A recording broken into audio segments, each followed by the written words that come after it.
যায় না, এখন বাইরে গেছে।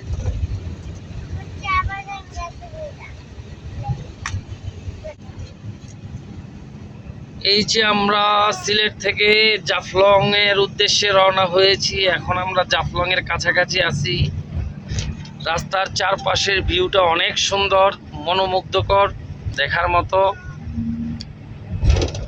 পাহাড়ের বুকে সারি সারি চা বাগান, তার পিছনে ইন্ডিয়ার খুবই চমৎকার ভিউ। এখানে আসলে আসলে মনটা পুরা জুড়িয়ে যায়। আর কি ঘুমু পরেরটা পরে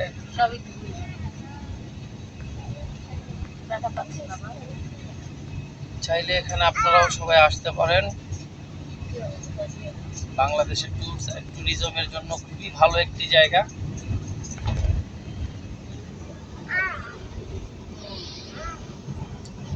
শিবন ভাই পিছনে ঘুরেন, কি অবস্থা আপনার দেখি। শামিম ভাই, ভাবি, হ্যাঁ লিজা ভাবি, এই যে ঘুরেন। ভাবি আপনি ঘুরেন। কালকে তো রাইত হয়ে গেছিল ভাই, লেগে লাইভ টাইপ কিছু করতে পারি নাই।